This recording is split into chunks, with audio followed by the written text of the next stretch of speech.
very much, everyone, for coming out, and a big thank you to PALS for hosting this and being so supportive of my book. It's really an honor for me to be here. I never lived in Portland or spent a lot of time here, but I have been through here in the past and wandered the labyrinth of PALS.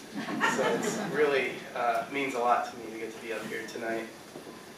I'm going to talk a little bit about why I went to Iraq, which is how this book was born, and I'll have a question and answer session and read some from the book along the way as well.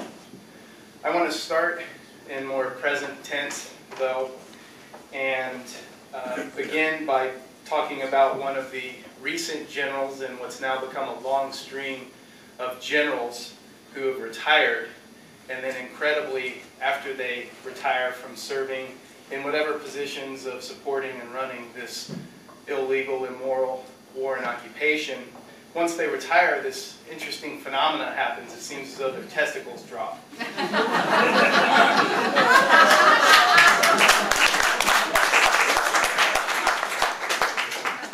So, the individual with his newfound testicles I'd like to start with is a former top U.S. general who was the CENTCOM commander. CENTCOM is Central Command, the U.S. headquarters for the military in the Middle East in Doha, Qatar. And former CENTCOM Commander General John Abizaid, speaking at Stanford University, where he's now a member of the Hoover Institute there, which many people probably are familiar with that. Big shocker. He was speaking there the middle of last month about the Iraq War, and he said, quote, "Of course it's about oil, we can't really deny that." He went on to say, "We've treated the Arab world as a collection of big gas stations.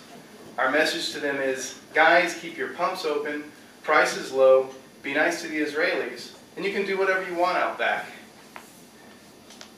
He said on October the 31st, more recently, speaking at Carnegie Mellon University, that it may well be 50 years before the U.S. leaves the Middle East. It was roughly a month after, before he had made that first comment that even the former Federal Reserve Chair, Alan Greenspan, wrote, quote, "The Iraq War is largely about oil." So here we are approaching the 5th year anniversary of the invasion, and it's become commonplace now, almost in vogue, for retired generals, retired administration officials to come out and denounce the occupation or be critical of it, at least to the extent of discussing how it should be run differently, etc. I want to back up now to the time period when the propaganda campaign for the invasion was launched. I want to take us back to September 6, 2002. Then the White House Chief of Staff, Andrew Card, when speaking about the PR campaign for the Iraq War, told reporters, quote, "From a marketing point of view, you don't introduce new products in August." And with few exceptions, I really didn't hear any mainstream media critique, dissent, asking questions like, is it really appropriate for a White House Chief of Staff to be discussing PR campaigns and war in the same sentence? I was outraged. I think probably most people in this room tonight were outraged. And it was really because this was just the very beginning. It got worse because launching a PR campaign for war is exactly what Andrew Card did. And as I move through this, think about present tense. This September, a different PR campaign for a new war was also launched with staunch backing from the American Heritage Foundation, a neoconservative think tank, and here we are today with the rhetoric continuing, but I'll get back to that a little bit later. So that was on September 6th when Andrew Card said that. The very next day, on September 7th, George Bush and Tony Blair stood together at Camp David and declared that they had evidence from a report published by the UN International Atomic Energy Agency, the IAEA, that showed that Iraq was 6 months away from building nuclear weapons. What made it particularly outrageous was the fact that no such IAEA report existed. And again, where was the corporate media?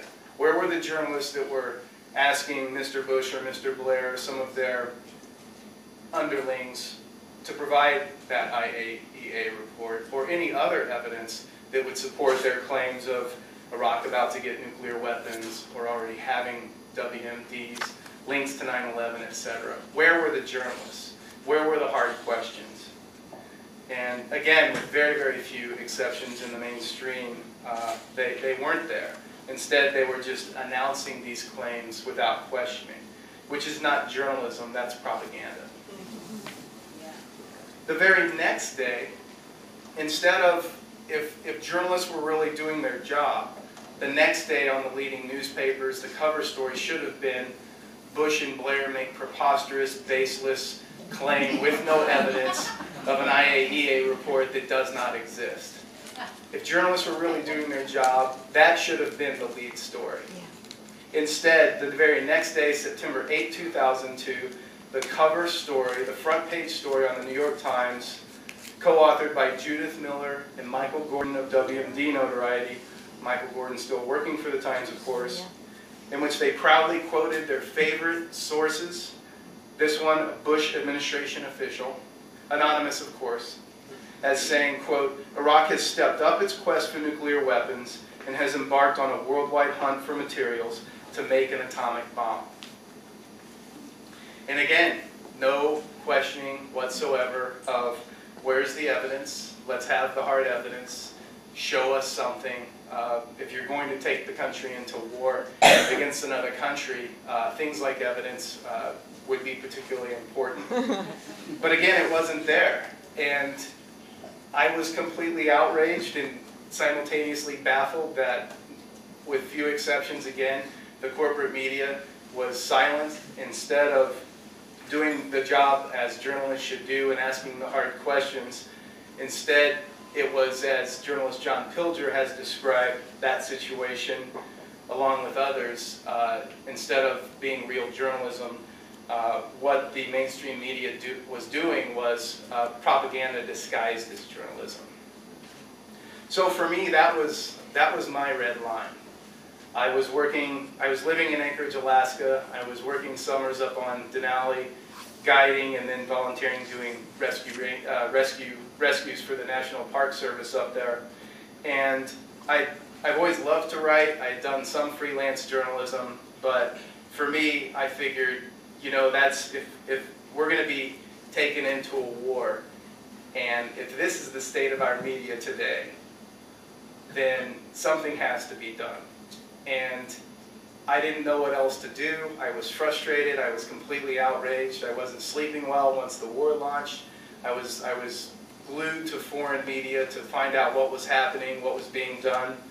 And I decided one thing I could do was I could go over and see for myself what was happening, and I could write about that.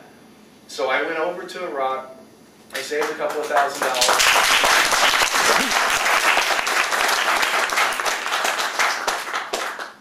I'm just sharing this story because I'm not a professional journalist. I didn't go to J school, all the stuff that you're supposed to do to become a so-called professional journalist.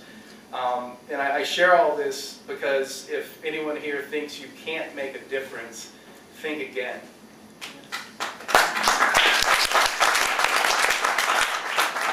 So I went into Iraq my first trip on, I got there November 24th, 2003, so about 7 months after the fall of Baghdad. And I hit the ground, and within 72 hours I was hearing stories of torture, not just from Abu Ghraib, but from military detention facilities in the north of Baghdad, down in the south, industrial scale torture as policy.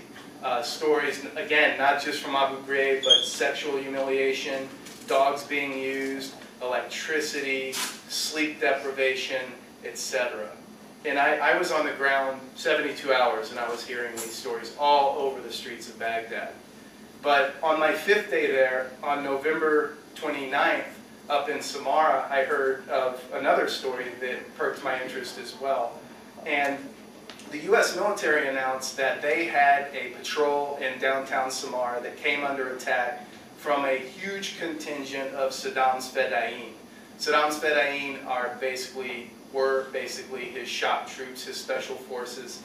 And the military claim seemed odd because there had never up until that day, nor has there been ever after that day, been a uniform organized contingent of his military launch an attack on any of the occupation forces, or anyone else for that matter. So it smelled. And it smelled even more because the military claimed that the patrol came under attack, they fought back valiantly, and they killed 48 Fedayeen. And then overnight, another report came out the next day that said the number was 54 killed, not 48. And again, there was no evidence given for this whatsoever. So it seemed really peculiar. So a couple of friends and I and an interpreter took a car up to Samarra, about an hour and a half north of Baghdad. And it made sense to us that, well, evidence is important, and if the military is going to make this claim, there must be a lot of bodies in the morgue. So we went to Samarra General Hospital and spoke with doctors, spoke with wounded people there. There were many wounded people from gunshot wounds in the hospital. And we went to the mortician, and we were shown 8 bodies, and they were all civilians. And the stories that the doctors told us and everyone that we interviewed in the hospital beds, from little kids on up to men to women, the story was that a U.S. patrol was in downtown Samarra. It was attacked by a group of maybe 2 or 3 resistance fighters, and then they fled, as they usually do, as is the nature of guerrilla war. And then the military patrol basically went berserk and started shooting up downtown Samarra, and these are the 8 civilians that were killed.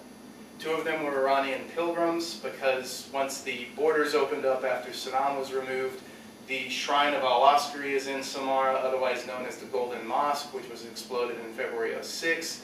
The 2 Iranian pilgrims were visiting this very sacred Shia shrine, and then the other 6 bodies were residents from Samarra.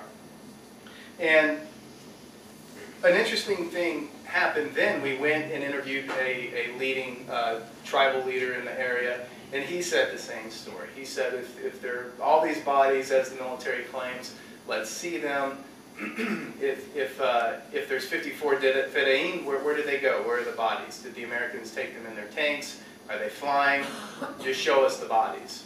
And so after interviewing him, we decided to go down to the scene of the attack in downtown Samarra.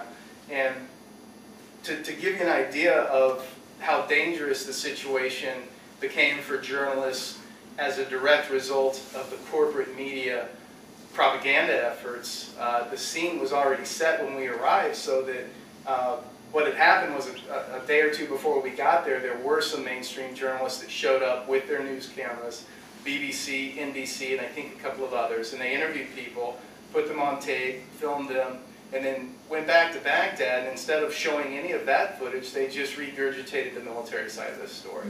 So it was a loaded situation when we showed up, and it made it that much more dangerous for us. And so when we started talking to people, needless to say, they were very, very upset at us for being there. And that's the context for this first bit that I'd like to read you. We were surrounded by throngs of nervous and very angry Samarra residents when we revisited the scene of the attack. A rusty old taxi driving by slowed, and a man yelled at us out the window. All the media is not telling the truth. They are lying, all of them. Don't talk to them. I did so many interviews with the media, and nobody is telling my truth. Nobody has reported what I told them.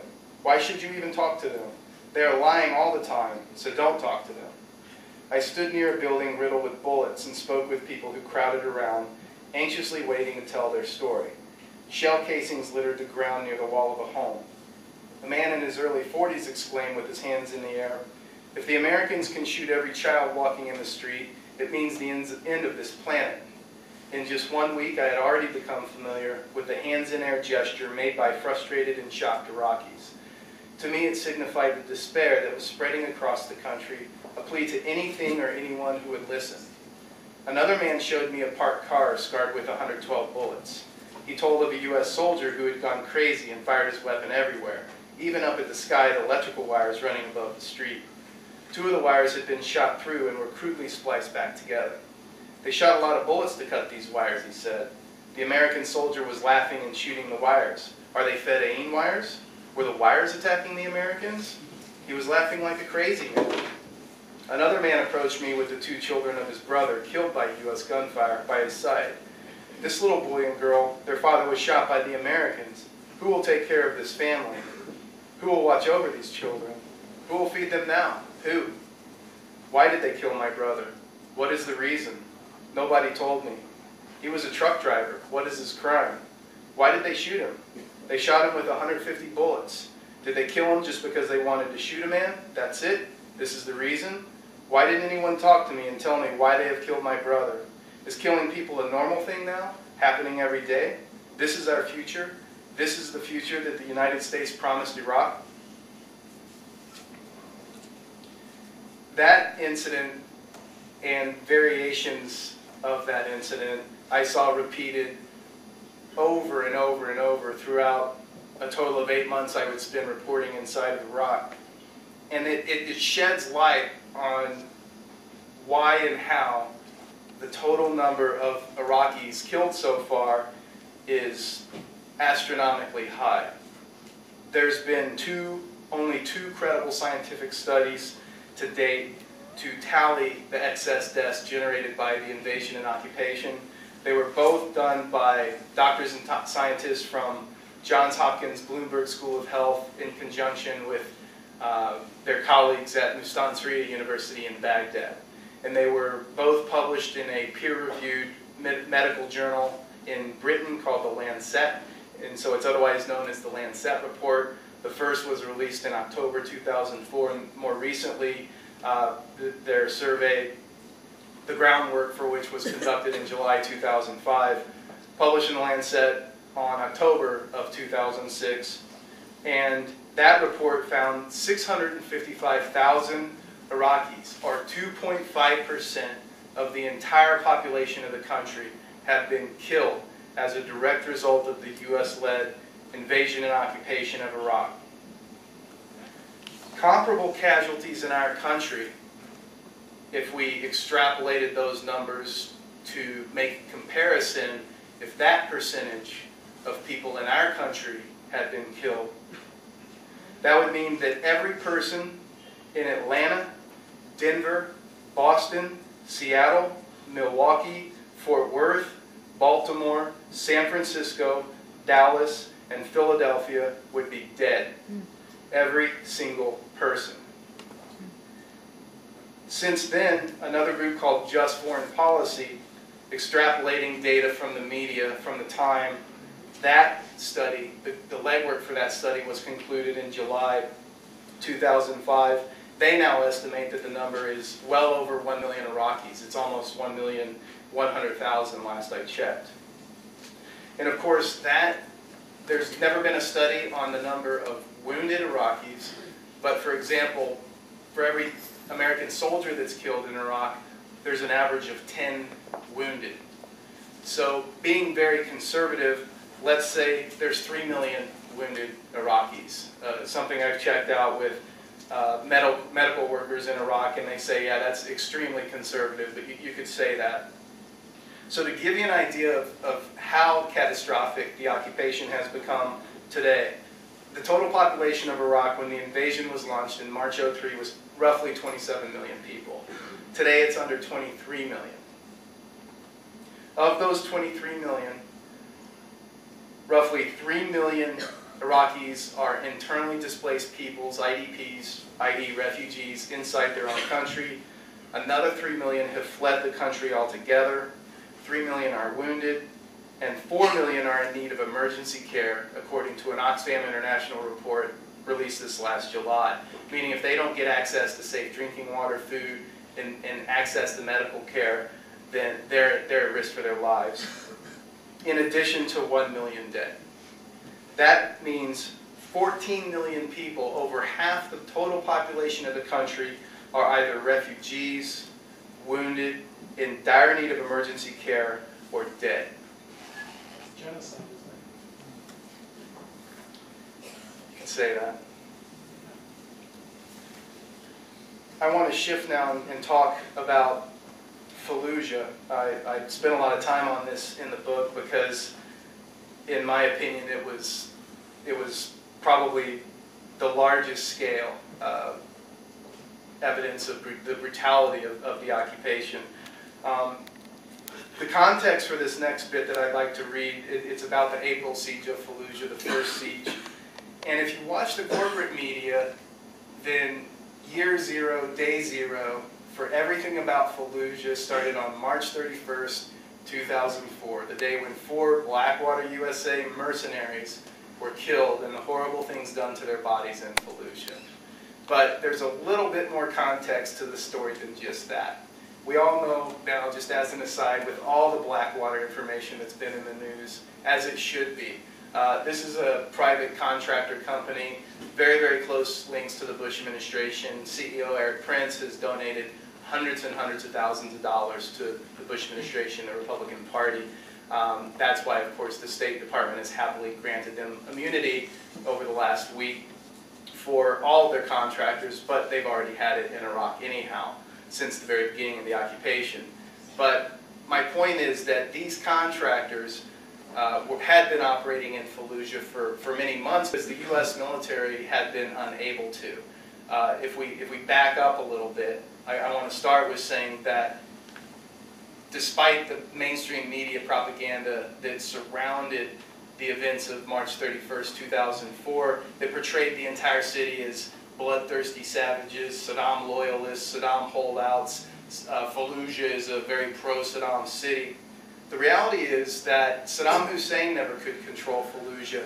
The people there despised his regime, despite the fact that there were a number of his high-ranking intelligence officers living in the city. He did not have support in the city, as evidenced by the fact that when the U.S. invaded Iraq and they rolled into Fallujah, they were not attacked. Not to say they were welcomed with rose petals, they weren't, but they weren't attacked.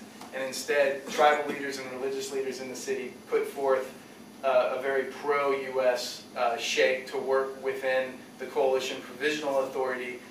People of the city wanted things to improve. They wanted a better life. They were happy that Saddam was gone. The problems began in the city very early on in the occupation. Less than 3 weeks after the fall of Baghdad, on April 9, 03 was when Baghdad fell.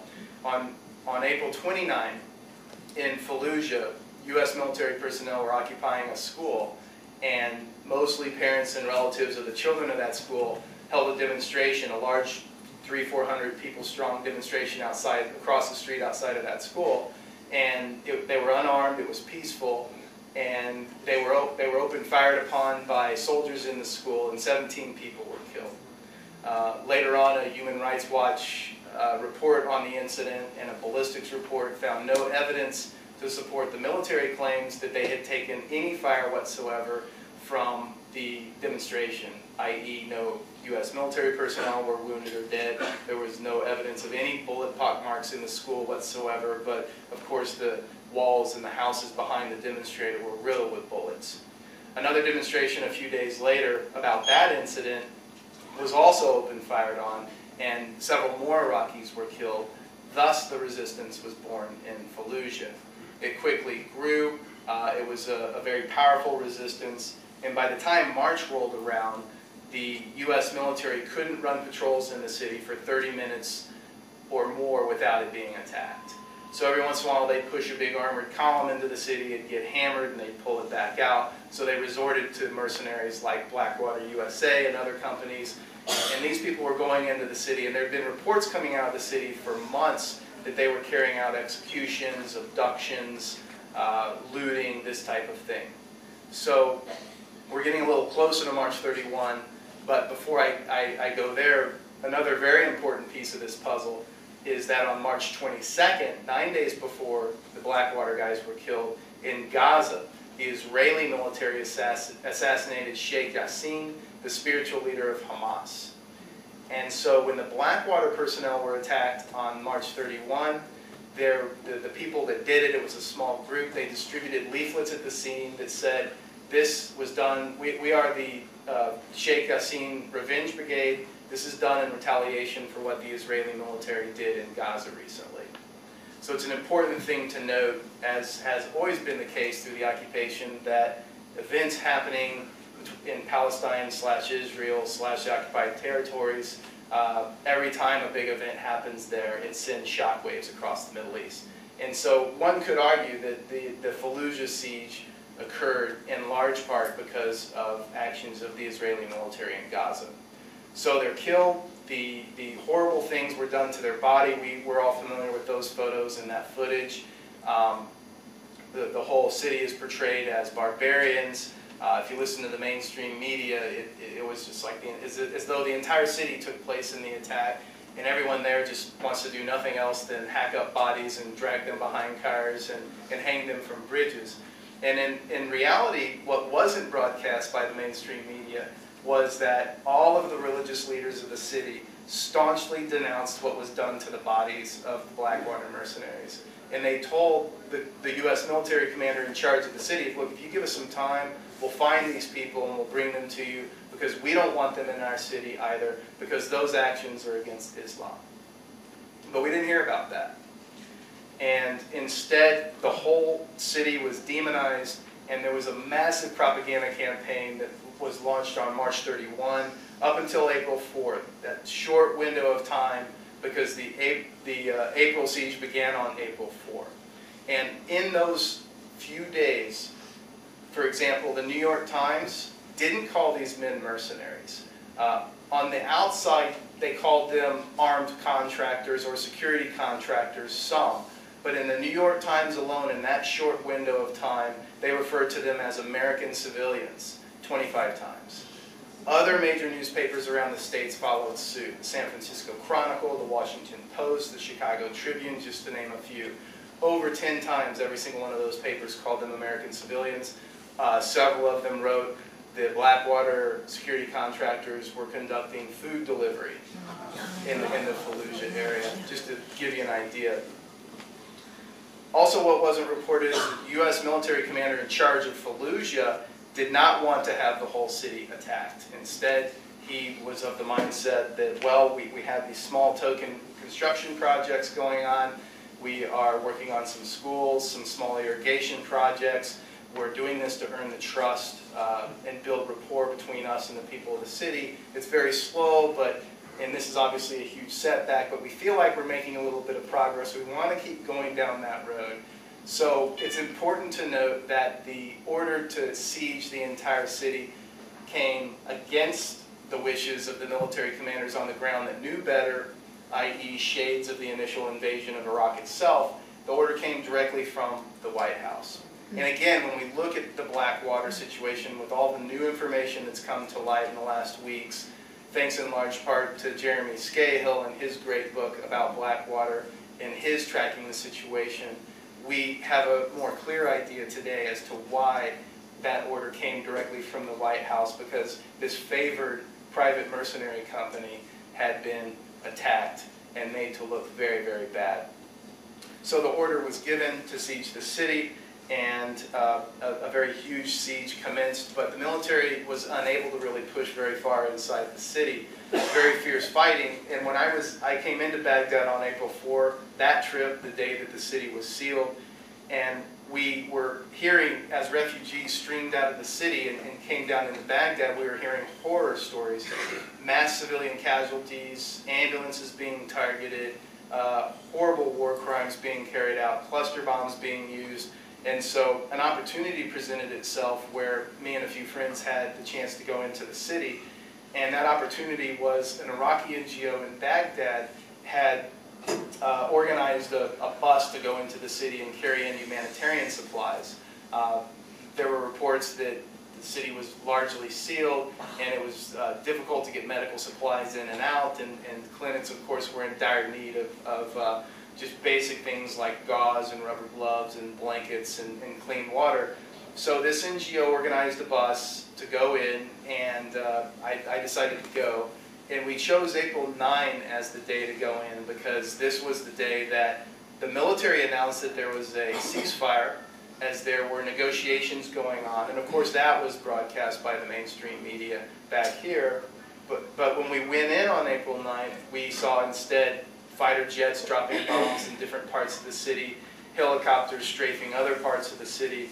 It was anything but a ceasefire. And that's the context for this next bit that I'd like to read you. We rolled toward the one small clinic where we were to deliver our medical supplies. The small clinic was managed by Maki al-Nazal, who was hired just 4 days ago.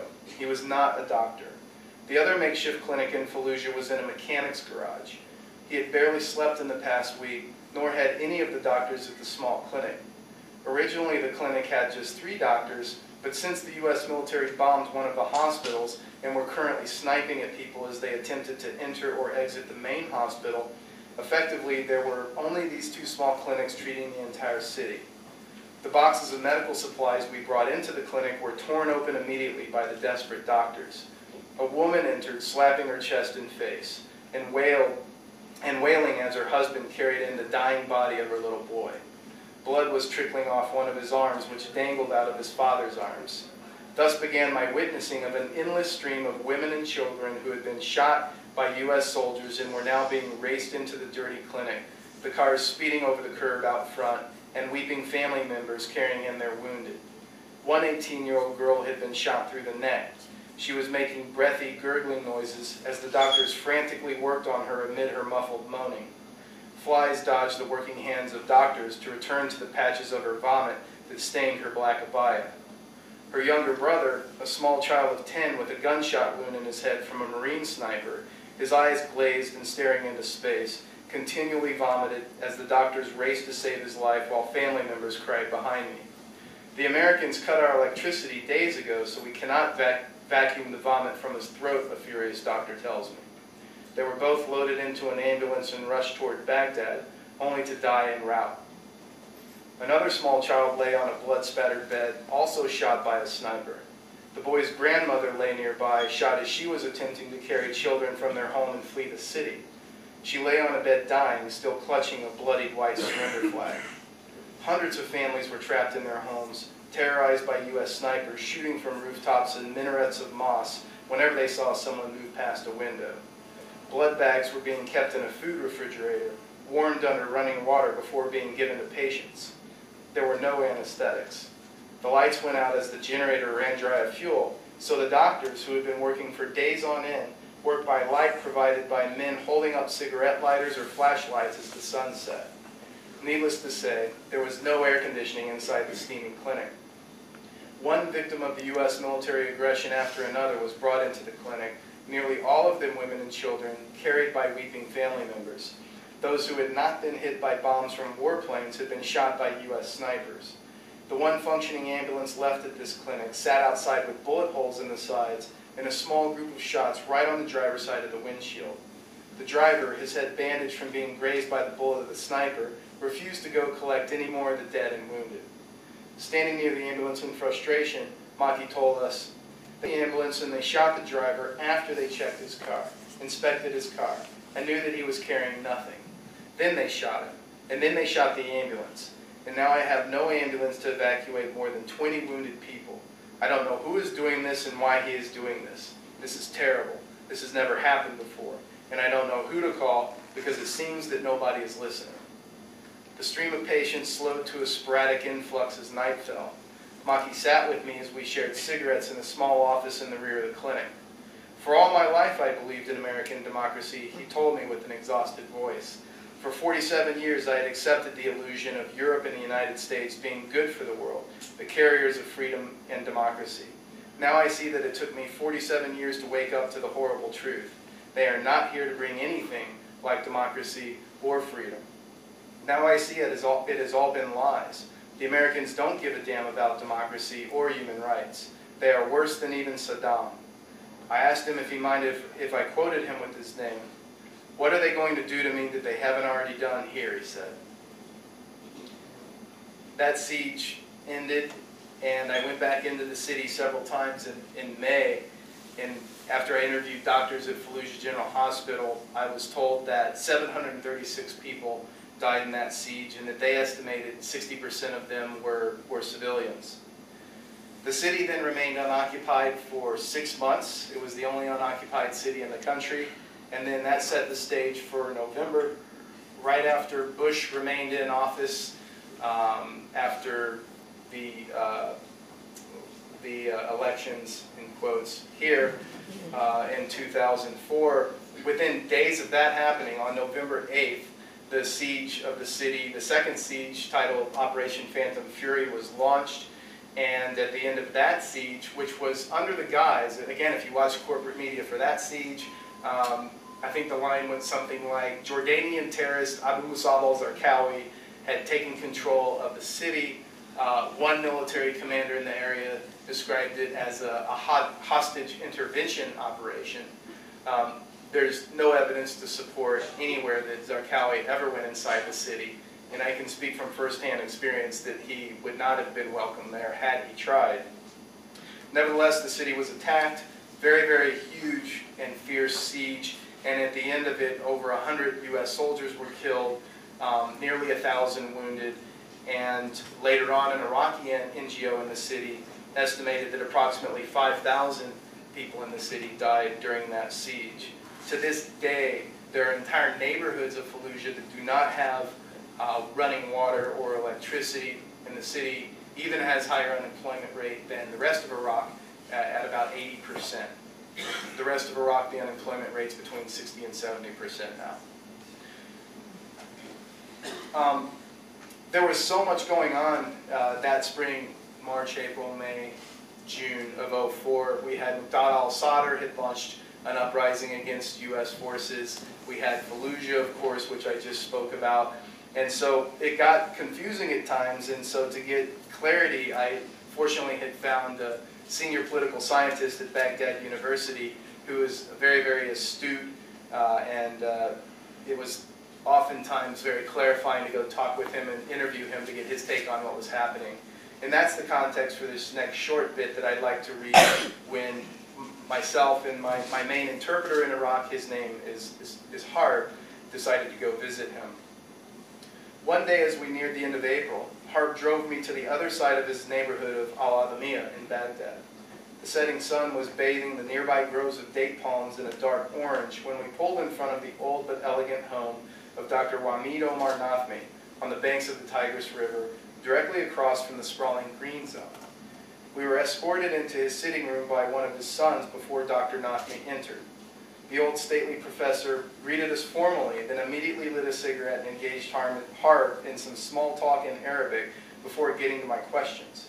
An outspoken critic of the former regime, Dr. Nafmi was truly a nationalist and had always worked for the Iraqi people, rather than any particular sect or political party. It quickly became apparent to me that he had no qualms about criticizing U.S. policy. Quote, "Once you abide by the policy of the USA, you're not a terrorist anymore. In 1991, Syria was not a terrorist because they supported the war against Iraq. Syria opposed the recent invasion, so now they are a terrorist state," he explained. When I asked what he thought about the Bush administration's claim that Iraq was the front line of the so-called war on terror, he replied, "Here, one would have to distinguish between terrorism and resistance. Terror was unseen here before the invasion. In Fallujah, it is not terrorism, it is resistance." We spoke of U.S. policy throughout the Middle East. When I asked the professor about Palestine, he said, the crimes against humanity in Palestine are shown daily on the television. This does not indicate that the current U.S. administration is committed to democracy or human rights. How can the United States, a war criminal in Palestine, be accepted as a state builder in Iraq? We had a lengthy discussion on the reality in Iraq, where more and more Iraqis had long since woken up to the fact that the true U.S. agenda was not for their liberation or benefit, but for the oil and its own geostrategic military position. The Americans' war against Iraq is over, he told me. Now we have the war of Iraq against America. It is a war of Iraqis fighting for their country, their homes, their money, and their lives. Before I prepare to close, I'd like to read one more thing because it's very instructive about what's happening to U.S. soldiers serving in Iraq today, which is very similar to what happened to U.S. soldiers serving in Vietnam. And I'd like to do this by reading some writing of very famous psychiatrist. His name is Robert J. Lifton. And Robert J. Lifton is famous as he is and has done so much amazing work because he's done deep, lengthy investigations into how human beings become capable of carrying out atrocities against other human beings. He, for example, did studies on how did the SS do the things they did during the Holocaust. How did U.S. soldiers in combat in Vietnam do the things they did, like My Lai, and come back home with necklaces of chopped off ears of Viet Cong they had killed and thought that that was normal, and then be surprised when people back here were horrified. And so Robert J. Lifton started to do studies. He played an integral role in coming up with diagnosis of post-traumatic stress disorder, and continues to write about the situation in Iraq from that experience. In an article titled Conditions of Atrocity, Robert J. Lifton cited both My Lai and the Iraqi prison of Abu Ghraib as examples of what he called, and these are his words, atrocity-producing situations, so structured psychologically and militarily that ordinary people, men or women no better or worse than you or I, can regularly commit atrocities. In Vietnam, that structure included free fire zones, areas in which soldiers were encouraged to fire at virtually anyone, body counts, with a breakdown in the distinction between combatants and civilians, and competition among commanders for the best statistics, and the emotional state of U.S. soldiers as they struggled with angry grief over buddies killed by invisible adversaries and with a desperate need to identify some enemy. This kind of atrocity-producing situation surely occurs in some degree in all wars, including World War II, our last so-called good war. But a counterinsurgency war in a hostile setting, especially when driven by profound ideological distortions, is particularly prone to sustained atrocity, all the more so when it becomes an occupation.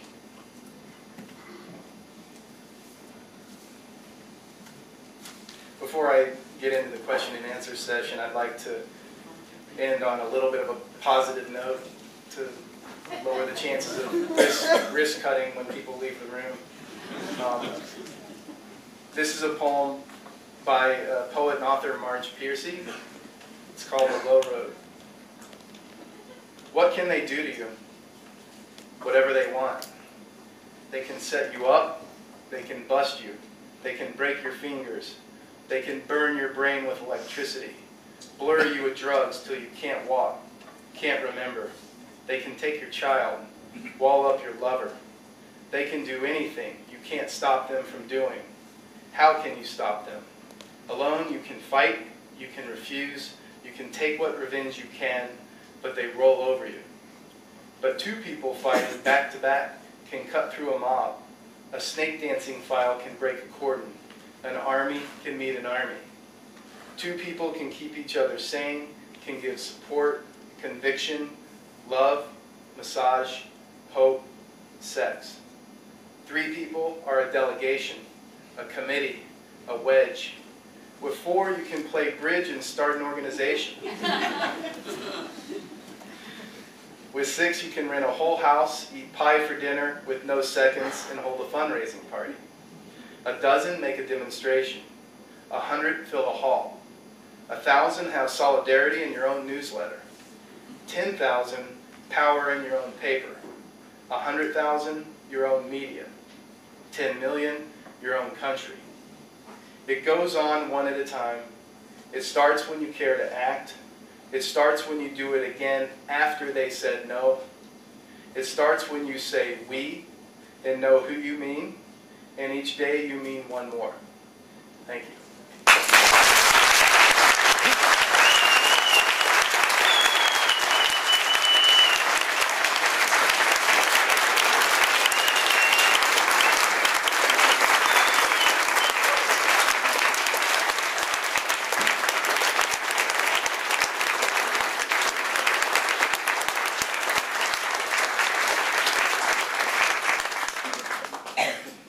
We've got time for Q&A. I'm going to I'm going to try to head off what's usually the first, second, or third question I'm always asked, which is, what can we do, or what should we do?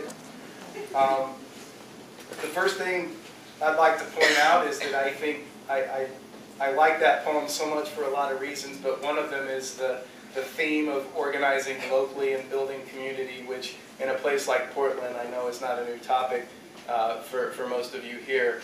But it's my opinion that the mainstream anti-war movement in the United States is in very, very big trouble today. They've proven themselves basically completely ineffective at doing anything. For example, Judith LeBlanc, United for Peace and Justice National Co-Chair, wrote in People's Weekly World, following the sweeping victory of the Democrats in the midterm elections here in 2006, that this was seen as a vindication of United for Peace and Justice's strategy of, quote, building a bipartisan peace bloc in Congress that can set the date for troops withdrawal and force Bush and the Pentagon to end the occupation, end quote. Similarly, Nancy Pelosi, quote, we have to make responsible decisions in the Congress that are not driven by the dissatisfaction of anybody who wants the war to end tomorrow. But there are some groups that I'd like to point out that I feel are in a very, very exciting stage of really starting to lift off and will play an integral role in ending the occupation. In Vietnam, one of the most important things that happened was a GI resistance movement, and that basically led to a situation where at the end of the Vietnam War, soldiers on the ground, half the soldiers were not following orders. It made it completely untenable for the administration here to continue to try to fight a war with a completely broken military that was refusing orders. That, of course, was happening at the same time as a fierce Vietnamese resistance on the ground and a large movement of people here backing that GI resistance movement and basically covering their shoes as they chose to refuse orders and supporting them as they took that stand. That same thing is happening now. It's not getting any coverage. There's a group called Iraq Veterans Against the War.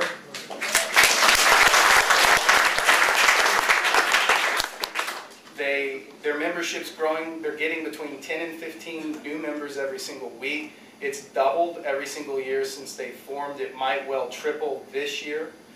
This group, their fastest growing segment of their population is active duty soldiers. I did a story recently for Interpress Service because I was up in New York at Fort Drum, where the 10th Mountain Division is, and I was interviewing a lot of soldiers, several of them active duty, and they were telling me things that really shocked me because I hadn't heard it. One of them said, we were getting attacked so much over there, and he got back about a year ago.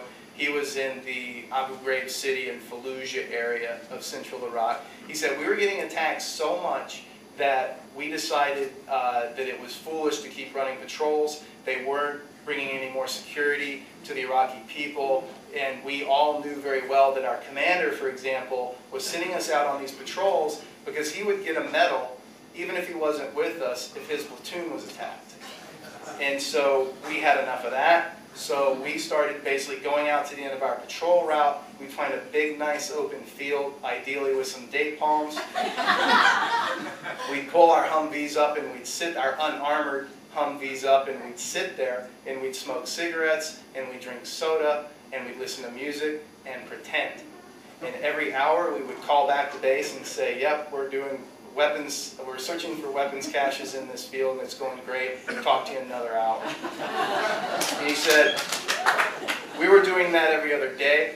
I interviewed another soldier who was in a completely different part of Iraq at a completely different time of the occupation. Same thing. He's like, oh yeah, everybody was doing that. That's not news. And then I learned that they were called search and avoid missions. So my point is, GI resistance is already happening on the ground. It's already happening here. We have people like Aaron Watada. Most of you have probably heard that name before. So something you can do to support IVAW, ivaw.org. Is there anyone here from IVAW tonight? Okay. Well, you can go to that website. They need money, they need support. If you don't have money, there's plenty of other things you can do to help support them. Another integral group, I think, is Veterans for Peace. They again are part of that, the tip of that spear. They have legitimacy that the rest of us don't have, and also need support. And I think they're already playing a critical role towards ending the occupation. And of course, organizing locally, as you're already doing here in Portland, is absolutely critical, because the idea that some political candidate or some big figure on the left in the anti-war movement is going to rise up and end this situation is a pipe dream. It's just not going to happen. But what I'm seeing as I go around on my book tour, everywhere I go, speaking to very full houses, people are fed up, they've had enough, and I'm meeting people everywhere I go doing amazing, incredible work and causing change and supporting these GI resistors and doing things in their communities to end this occupation. And my point is that we have a corporate media today in this country that is in a self-described crisis. They are dying like a dinosaur, and I think it's our job to help them die.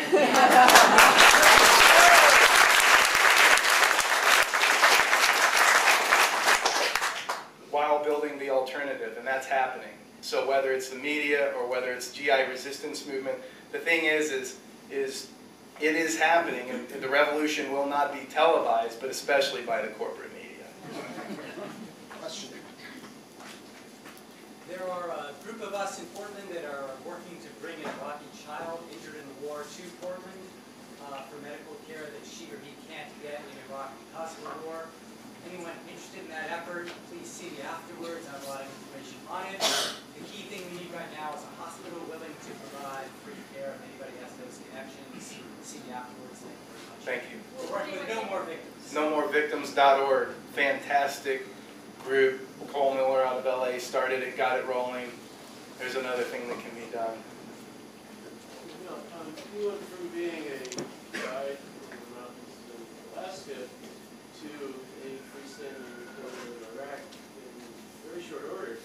What was your travel agent? How did you arrange to get an interpreter and embed yourself in countries that don't look like that? Repeat the question. Yeah, I'll repeat the question. He wants to know how I went from working in the mountains in Alaska to reporting in Iraq as a reporter. I basically put my email address on an independent media center listserv in Beirut, and it's now gone under, I think. But they had a guy in Baghdad blogging, and I wrote him. He was doing amazing work, and I wrote him and I said, I'm an American citizen. I want to come over. I've never done this. I've never been to the Middle East. I just want to come over and do what you're doing, so that then when I come back home after my money runs out, I'll be able to sleep a little bit better at night. That was my plan.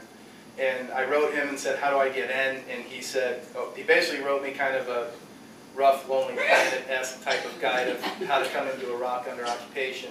And so he said, go to this hotel in Amman, stay there, you can hire a car to go into Baghdad, $60 for a seat, go on in, go to this hotel in Baghdad, and here's a couple of contacts. And so I bought a ticket, I had a couple $1,000 and a laptop and a digital camera and a small mini cassette recorder and a pad and a pen, and I went. And naive, crazy, scared, but very pissed off. And so I was more angry about what was happening and what the government of my country was doing than I was afraid. And so I started going. And then as I started going, one thing after another kept happening right at the right times. Like, for example, I'm sitting in Amman, Jordan, and I delayed my trip going in because the hotel I was going to stay at, the Al Fanar, was right across from the Palestine Hotel. And resistance fighters had pulled a donkey cart in with a bunch of rockets and shot 17 rockets into the Palestine Hotel. And so I thought, I don't think I want to stay right across the street from that. So I stayed. It took me a few days to kind of find a different place to stay. And while I was sitting there on a computer in a hotel, next to me was James Longley, a filmmaker who who put out the amazing film Moroccan Fragments that was nominated for an Academy Award last year. And we started talking. He was coming out of Iraq for a break, and he said, well, if you're going in, you're probably going to need an interpreter. Why don't you use mine? I'm taking off for a month. So that's how I found my first interpreter. And it was one thing after another like that just kept happening along the way. And I had no intention of working as a journalist. I was just going to write reports. I was sending them back to 130 people, mostly in Alaska, at the end of each day. And then by the end of that trip, I started to actually get sought out and picked up to do some stringing for BBC World Service and New Standard News website. And then that's how I ended up going back. The second trip was as a correspondent for New Standard News. Yes, two questions. It says in the book that you write that one of your great-grandparents was Arab. And so I was sort of curious, as being part Arab, whether that you can see what's going on from a different viewpoint than most Americans do. And second, so much of what you describe sounds like the collective punishment against the Palestinians, which leads me to ask, do they want to depopulate Iraq? I mean, what is the real goal of doing such brutal tactics? First question is, does having any Arab blood grant me a little bit of a different perspective or assist me in any way? And I was born and raised in Houston, Texas. I'm fourth generation Lebanese on my father's side of the family, hence my name, Dahr. My mom's German-Irish. My middle name's Kelly. My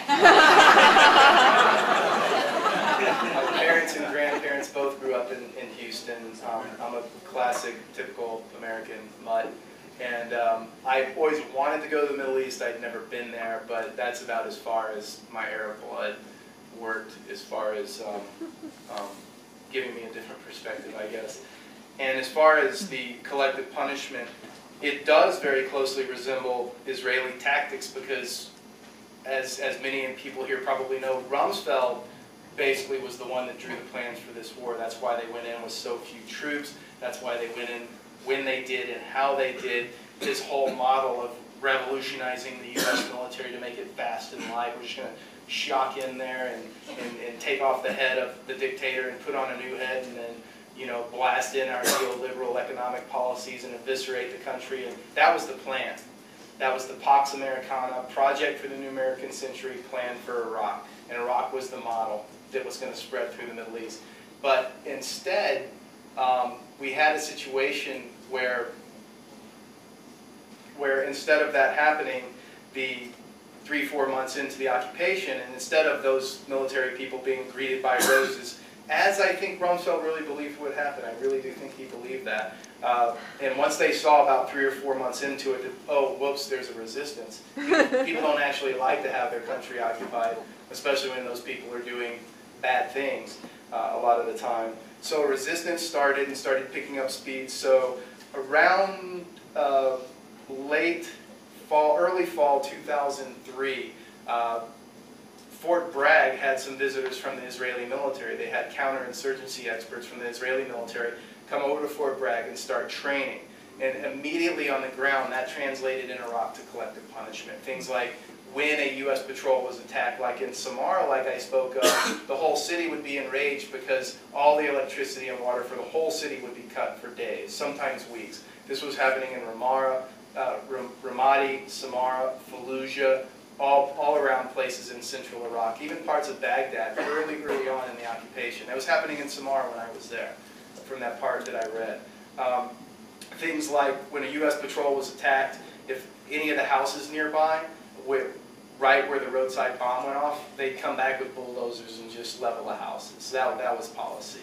The checkpoints set up around Fallujah with using dogs and X-ray equipment and vital metric identification like retina scans and fingerprints and ID cards. All of this is taking pages from the masters of occupation.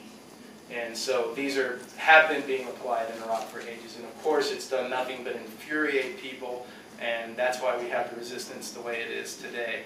And as far as how many people are dead and how many are leaving the country, and that it is becoming divided along sectarian and ethnic lines, it is a deliberate policy. And I want to point directly to the death squads. And I want to just, at the risk of rambling, and hopefully I'll take other questions that are coming, because I think one of the most important questions that has been coming up and I think needs to be addressed is this idea that, well, if the U.S. leaves Iraq, it's going to get worse. The Shia and the Sunni will really start going at it then if the U.S. leaves. And that's basically the dominant rhetoric of, for example, the 3 leading so-called Democratic presidential candidates, religious and tribal leaders of the city. And so everyone showed up in a big tent, and they Shia are going to sit over here, and Sunni are going to sit over here. And he said, we all just looked at each other. We never identified ourselves that way. Bakuba is a very mixed city. They pray together in each other's mosques, etc. And then immediately after that, the U.S. sets up the first Iraqi puppet government, the Iraqi Governing Council, 25 members, specifically along sectarian and ethnic lines. So 60% of the population of Iraq is Shia, 60% of the IGC is Shia. 20% Sunni, 20% Sunni, 20% Kurd, throw in a couple of Turkmen, a Christian, and a couple of ladies so it looks somewhat respectable for the media. Call it good.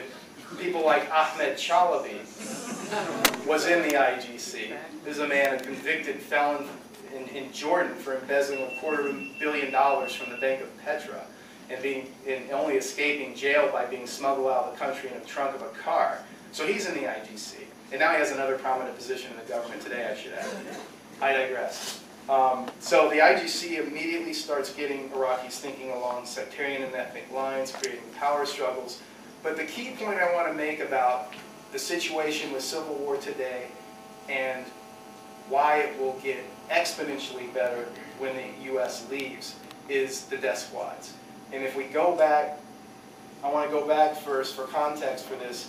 In Central America, in Honduras, Ronald Reagan's ambassador to Honduras was John Negroponte from 1981 to 1985. War criminal, well documented, set up and ran right-wing death squads with the assistance of a man named Colonel James Steele. Set up the paramilitary forces, armed them, funded them, ordered them. Fast forward to Baghdad, it's November '04, U.S. invades Fallujah, spreads the resistance all across the country. Becomes very quickly apparent, whoops, we need to do another plan. So they come up with the idea of death squads to target the leadership of the Sunni resistance. Who is the U.S. ambassador to Iraq in Baghdad at that time? John Negroponte. Retired Colonel James Steele is there, and his title is Counselor for Iraqi Security Forces.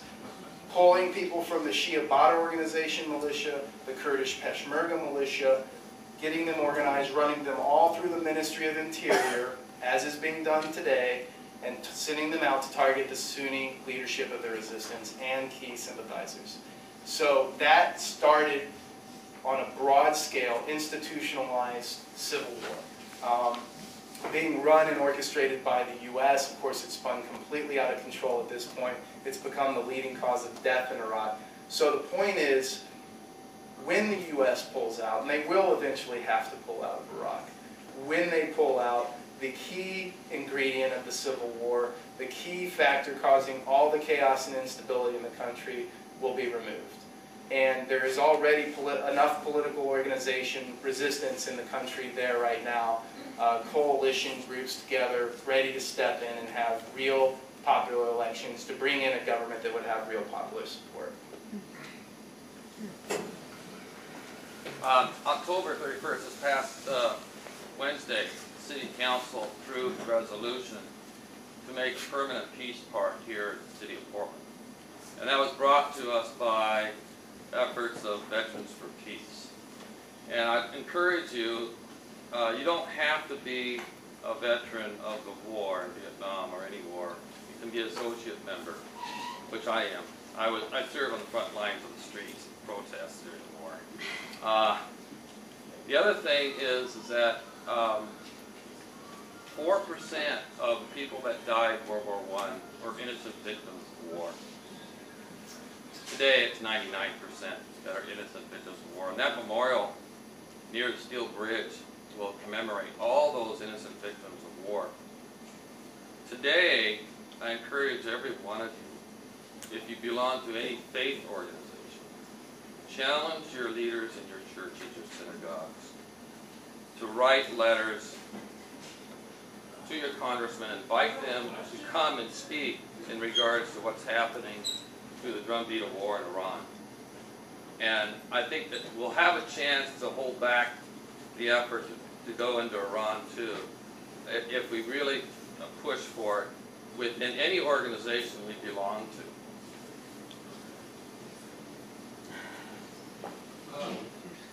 We'll go with her first, and then. Hi. I know there have been a lot of comments. I have a comment and a question just really quickly. As far as organizing locally in Portland, there's a anti-war coalition here in town called PDX Peace, and there are several of us here. We organized the march March 18th for the 4th anniversary, and we're working on organizing the 5th anniversary march right now. We also took 5 buses worth of people up to Seattle last weekend for a demonstration up there. And right now we're working to make Portland a sanctuary city for GI resistors so that they can go to the cops if there's something wrong, or so that they don't get picked up and turned into the military for a broken taillight or something like that. There are petitions available around. So the reason we're here at Powell's today is to educate ourselves and understand what's going on over there that we aren't being told by the mainstream media. And so it would be really great to see all of your faces at the next meeting of the PDX Peace Coalition and actually do something about the war. We meet next on Monday, December 2nd at the United Methodist, December 3rd, sorry, United Methodist Church downtown. Unitarian Church downtown. You can visit www.pdxpeace.org. Now my question is, as far as like journalism always goes, it seems that there's an effort to be objective and not be involved in what you're seeing. And I just wondered how you dealt with that, particularly what you read today about being at that clinic. Like what level of participation or objectivity did you try and do?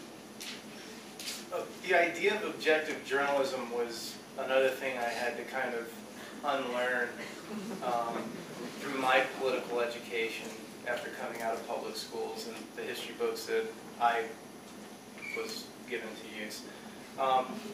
Objective journalism, first we have to go back to the fact that there was no such idea of objective journalism or the idea of professional journalism until corporations started buying up the media.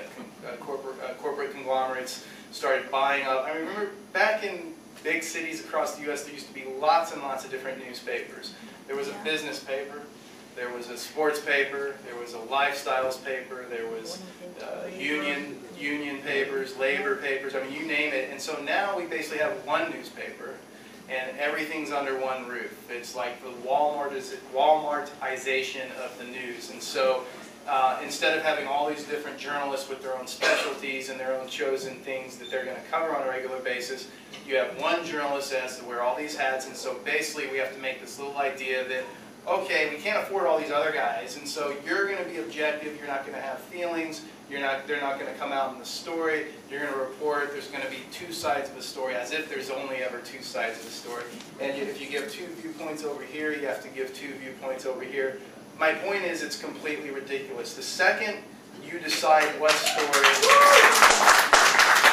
the second I decide what story I'm going to write about, there goes my objectivity. Because that means I'm not choosing all these other stories. The second I choose what outlet to report for, there goes my objectivity. Why didn't I report for all these other ones? Is embedded journalism objective? But if you listen, basically the accepted norm today in the United States is that, and particularly in the corporate media, is if you support the administration, and if you're not critical, and if you don't ask the tough questions, and if you support the war, you're objective. And if you ask the tough questions and you oppose it and you're critical, then you're considered biased. And that's basically the message in the mainstream media. And that's why people like me don't get on there, because I'm labeled biased, just like people like Jeremy Scahill that if he's lucky, gets a little window of 5 minutes on CNN, etc. That we're basically largely censored from the media because by their definitions, we are biased. And we're all biased. When a journalist goes and embeds, yes, that's a great way to cover what that unit's doing at that specific time. The reality is the embed program was set up by the Pentagon during the '91 Gulf War as a means of information control, and it has worked spectacularly for them. You have journalists in the U.S. particularly falling over themselves to embed, and they couldn't have invented a better propaganda campaign.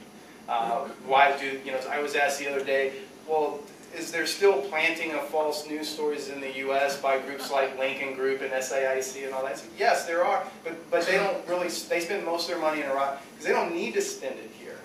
Because they have journalists falling all over themselves to report on what anonymous Bush administration officials are saying, and that's considered objective journalism. So I think you get my feelings about it. Over here. Okay, over Tell here. us what you saw about what you saw, not reports you heard. Please tell us some of what you saw about interaction between American troops and civilians. What did you see? How did you see the interaction between the U.S. ground troops and the people there? I'd love to know some of that.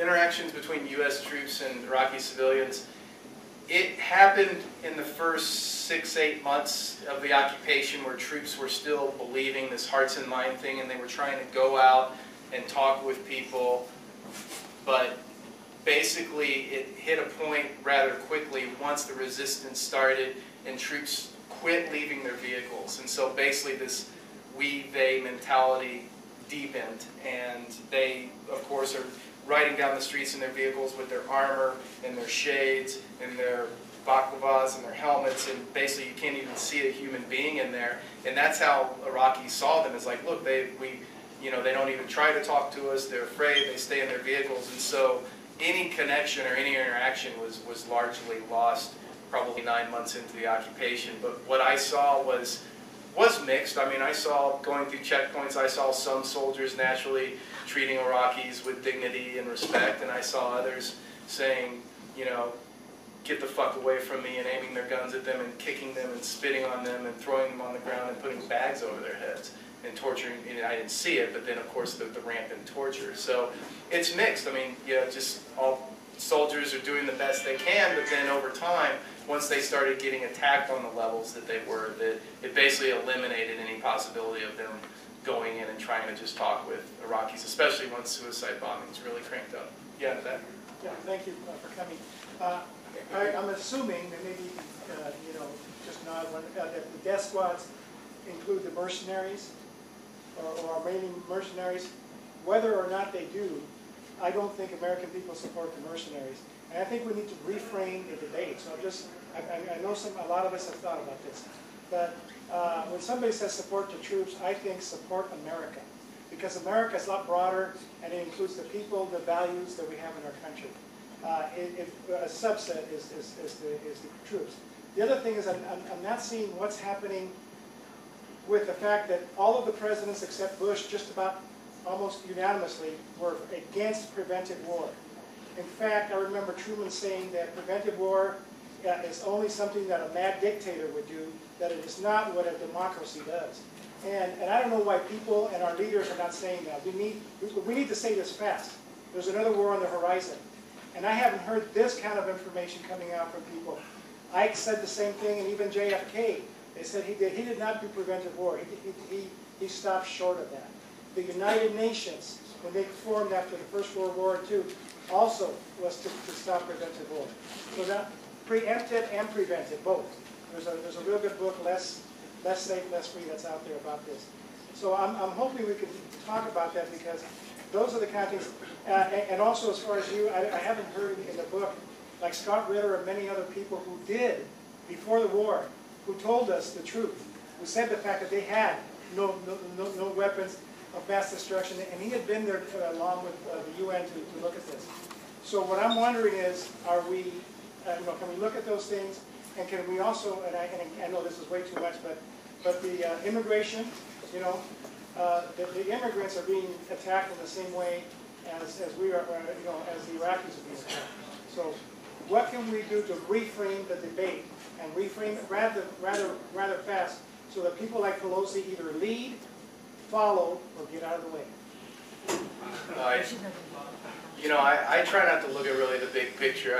Personally, I think our entire political system is completely corrupt, and you cannot.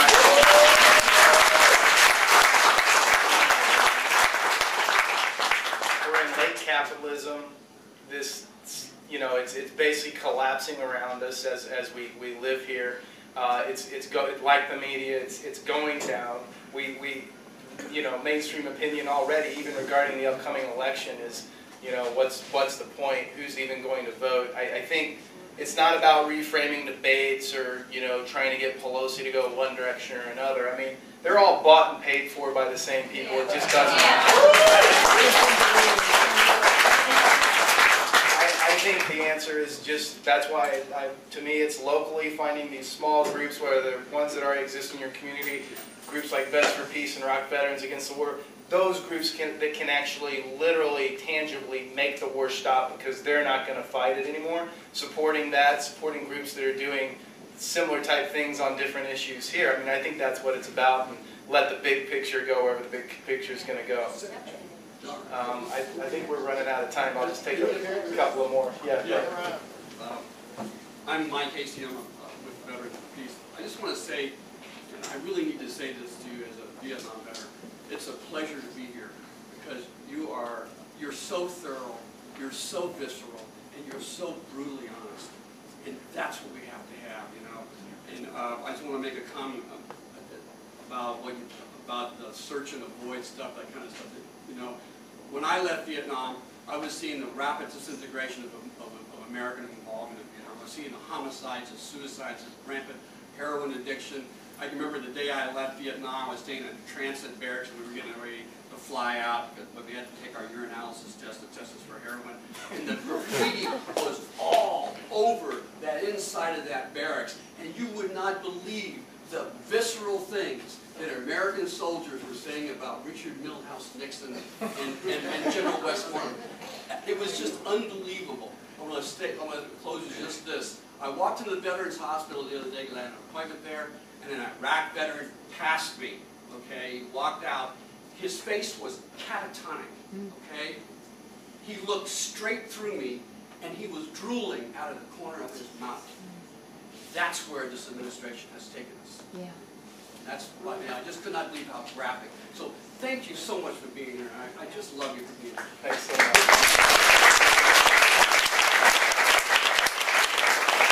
A few weeks ago, the VA announced that now the second leading cause of wounded troops coming back from Afghanistan, Iraq, is mental illness, just behind roadside bombs. Yeah, you're holding up the hat. Digitally was the first to stand. Okay, I'm going to, thank you very much. And sir, please come back to Portland again, would you, if you can. I'd love to. Okay, I'll get to the point. Number one, this message is for anyone that cares. Watch CENTCOM in the fall when they will reconvene from the summer to talk about Iran. Number two, they want to soften the image of the Army to continue that 100-year war.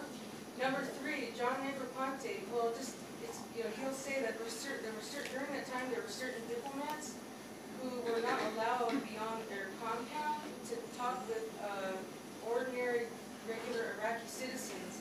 And so that's the excuse he'll give you for why you have all those people, the soldiers with the glasses and didn't even look like him, and why they didn't even outreach to people, because some of them were being told to stay within their confines and not go out and meet the people. That's why. They could be lying about that too. So welcome to Portland. Have a good time and good night. Okay, one more in the very back, and then I'm way beyond my allotted time. Yeah, go ahead. I just have two questions. One, are people afraid to talk to you in Iraq? Are they afraid that they're safe to talk to a journalist? And my other question, and I apologize for this, but it's a personal question, because it's happened to me a little bit, and I'm a gardener. If you have problems in airplanes, they take you on the line. I haven't had any problems at all here. I'm blacklisted by the U.S. military. I couldn't embed if I wanted to. Big loss. But I know they read everything I write. I wrote that story about the Iraq war vets, and they're going after one of them now, actually. But he's got some good lawyers behind him, we can say that, and I think they're going to back off if they realize what kind of media shitstorm they'll bring on themselves if they do that. Just like what happened with Watada. So the other, well, I'm sorry, what was your first question? People were afraid for their safety to be seen talking to you or talking to a journalist. It got to a point, I haven't been back to Iraq since February '05. I've continued to cover it by working with a couple of my colleagues that are still in there, Iraqi journalists.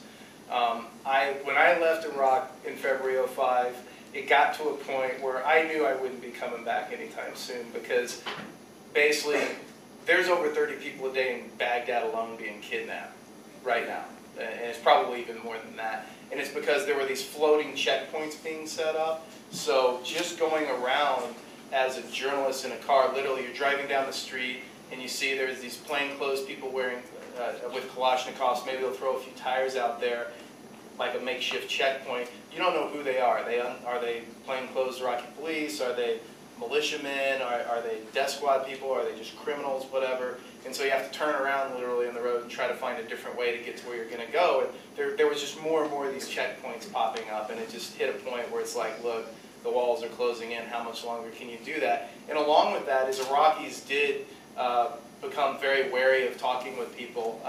You know, one of the key symptoms of post-traumatic stress disorder is paranoia. And you can't be in that pressure cooker, whether you're a journalist or an Iraqi or a U.S. soldier, and not start feeling that. And so Iraqis, any Westerner that shows up, you're CIA, or you're with the coalition, or you're a mercenary. And so yeah, it did get a lot harder to find people that would talk with me. My first trip, I could walk down the street and talk to anybody I wanted to. I took taxis by myself. I went out to eat. Last trip, cut off my long hair from my climbing days, grow a beard, sneak out of the hotel, go to preset interviews with people that my interpreter had already cleared me with. I mean, that was the situation operated. That's why today we're left in a position where Iraqi journalists and Arab media outlets are the primary source of information coming out of Iraq. And U.S. media, of course, won't rely on that because of its racist nature. The brown people certainly couldn't be reporting on this the way they ought to. But that's what we have to rely on, and they're consistently doing the best reporting out of Iraq. And so I urge, as we get ready to head out, I think I'm going to sit up here and sign some books. But I encourage everyone, stay informed on what's going on in Iraq. I've got a website, it's just dahr.org, dahr.org. It's got a big link section with a lot of those alternative ways to get information, and stay tuned with what's going on. And thank everyone very much for coming out, and I hope you come back.